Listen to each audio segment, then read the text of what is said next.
சாப்பிட சாப்பிட்டுக்கிட்டே இருக்கலாம் வாணியம்பாடி மட்டன் பிரியாணி எப்படி செய்யலாம் பார்த்தலாமா? வாங்க.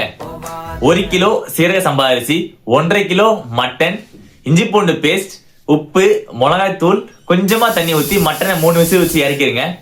250 கிராம் சின்ன வெங்காயம், 75 கிராம் பச்சை மிளகாய், நல்ல ஒரு பேஸ்ட் அரைச்சு ஓரமா வச்சிருங்க. பட்டை, கிராம்பு, ஏலக்காய், கல்பாசி, நட்சத்திரப்பூ, சோம்பு, மிளகு ஒரு பேன்ல லைட்டா ரோஸ்ட் பண்ணிட்டு ஒரு நல்ல ஒரு பவுடர் அரைச்சு ஓரமா வச்சிருங்க. ஒரு முழு தேங்காய் எடுத்து பால் எடுத்து வச்சுக்கோங்க. பால் நல்லா திக்கா இருக்கட்டும். இப்போ ஒரு பேன்ல 50 கிராம் கடலை எண்ணெய், 50 கிராம் நெய், பட்டை, கிராம்பு, ஏலக்காய் போட்டு நல்லா வதக்கிடுங்க. நம்ம அரைச்சு வச்சிருக்க சின்ன வெங்காயம், பச்சை மிளகாய் பேஸ்ட் போட்டு நல்லா சாத்தே பண்ணிட்டு 150 கிராம் தக்காளி சேர்த்து நல்லா சாத்தே பண்ணிடு. 100 கிராம் இஞ்சி பூண்டு பேஸ்ட் போடுங்க. எண்ணெய் நல்லா திரிஞ்சு வரட்டும். நம்ம அரைச்சு வச்சிருக்க மசாலா இருக்கு இல்லையா, அதுல இருந்து கரெக்டா 2 ஸ்பூன் போடுங்க. போட்டு எண்ணெய் நல்லா திரிஞ்சு வெளியே வரும்போது 50 கிராம் தயிர் ஆட் பண்ணுங்க.